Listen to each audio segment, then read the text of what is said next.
Hi everyone, today I am going to chat about procrastination because we all go through it, we all have days where we struggle with it, and I have a unique perspective on it, I would say, because I feel like getting to the root cause of procrastination is the starting point to working through it, because you can watch hundreds of videos like this one about overcoming procrastination, but if you don't understand why you're procrastinating in the first place, then you're just going to come back to the same issue again and again. What is procrastination? I feel like procrastination is always rooted in fear. A lot of the time that fear is a fear of failure, but it could also be interpreted as a fear of change, a fear of rejection, a fear of being humiliated. It really depends on what you're procrastinating on. But generally, I feel like people are fearful of anything that is gonna push them outside of their comfort zone because they're scared to fail, they're scared to look bad, they're scared of what doing that thing is gonna mean. Whether it's taking that exam and all of the preparation that goes into that, whether that's studying, it could apply to a job interview, it could apply to a new business or a really important task at work, a project that you have to do. Maybe you need to do a presentation at work and you're procrastinating on preparing for it because you know in the back of your mind that there is so much fear around that work and around that task that is pushing you outside of your comfort zone, and it's making you feel uncomfortable because it's change, it's a new challenge, it's unknown, you don't know what the outcome is going to be, you might not be in control of the outcome, so you just ignore anything relating to that and procrastinate, whether that's browsing social media instead of doing work, whether that's cleaning your whole house top to bottom instead of writing your to-do list. There are so many different ways that we run away from that fear, and really getting to the root cause of that fear and what it really means to you based on what you're procrastinating on is the starting point, I think, to this video, and only you can do that for yourself because everyone's situation is so different. So I would really think on that, maybe speak to someone about it if you have a coach or a close friend. Journal, meditate, pray, just really think over that and get to the bottom of that fear and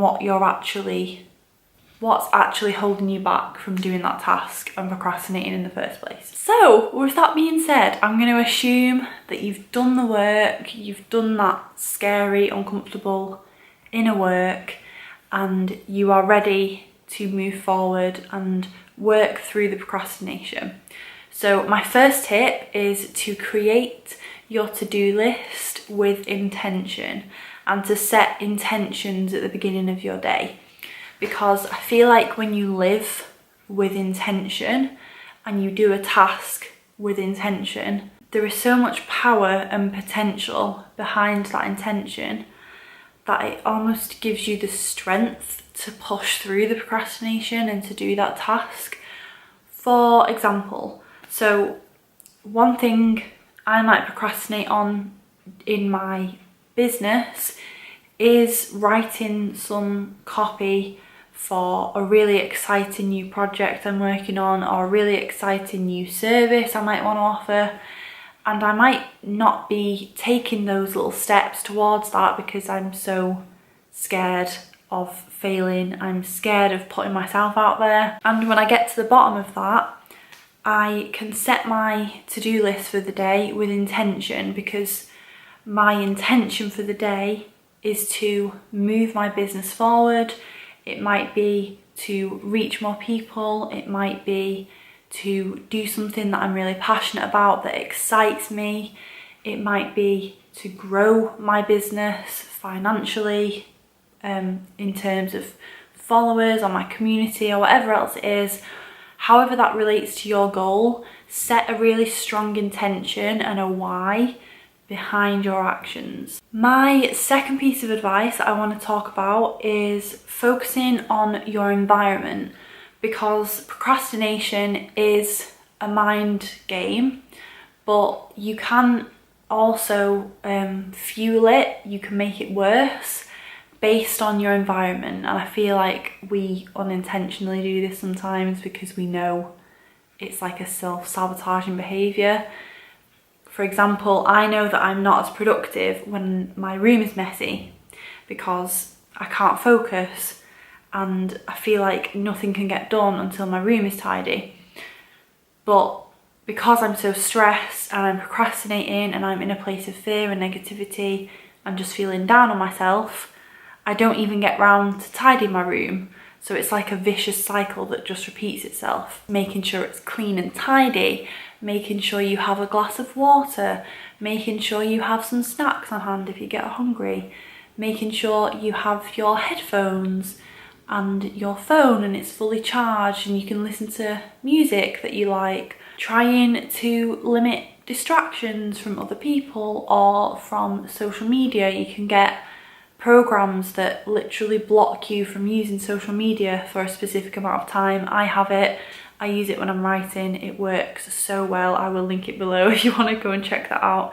There is so much you can do to control and make your environment as much of a positive, productive, focused environment that it can be. And the last thing I really wanted to say is, when it comes to procrastination, I find being present in the moment is just golden for working through it and getting through those really tough moments where all you want to do is run and hide from that task and eat ice cream and watch TV, and you don't want to deal with it and you don't want to be an adult today. I feel like getting really present with that task helps me so much.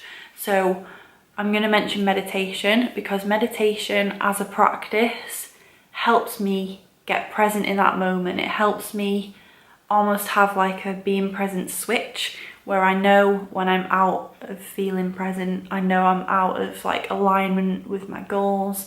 I know I'm out of alignment with the intention that I set myself with this task, and I can almost check myself before I wreck myself and be like, right Kat, come on, switch on, and then I'm sort of in the zone. So meditation has really helped me learn that skill, and it's so vital. I also think being present starts with this thing and putting it on silent and putting it away, and maybe getting that program that blocks social media and just focusing on one thing at a time. Do not multitask. Multitasking is actually procrastination when you really think about it, because you might be here, there and everywhere, focus on this, focus on that, doing this, doing that, juggling this, juggling that. You would be so much better equipped to just focus on that one really important thing that you've been putting off, or you know is going to make a huge difference, but instead you're making a start on it, but then you're also checking your emails, and you're also running around with the Hoover, and you're also texting your friend to organise that thing this weekend. And I do it all the time, and it's tough. It's tough because multitasking is the worst procrastination, because it doesn't feel like you're procrastinating. It feels like you're actually being really productive when you're not, because you're not doing any of those things with 100% effort and enthusiasm, because you're not being present in that task and just doing that task. So single tasking instead of multitasking is a huge one for me, and a practical thing that I recommend you experiment with if this is something you really struggle with. Time specific kind of chunks of really intense focused work, and then the timer goes off, whether it's on your phone or just looking at the clock, and working for sprints and then completely stopping, walking away from the task, you know, going to the loo, getting a glass of water, getting a snack, walking around the block, whatever you want to do for 15, 20, 30 minutes, depending on how long you've been working for. And then coming back and repeating that as much as you need to do to get it done. Let me know what tips you took away from this video. There are so many that I've included, but include 1 or 2 things in the comments that you found really useful and you're actually going to implement in your life today. Let me know in the comments below. Can't wait to read what you have to say, and as always, please do share your procrastination tips, advice, any comments you have on stuff I've said in this video, anything specific you might want to ask about. I'd be happy to chat to you a bit more about it. Thank you so much for watching my video. I appreciate you so much. Please subscribe for more videos and join our community by heading to the link below, and you can also click here to subscribe and go and catch up on some of my other videos here. I'll see you soon. Bye.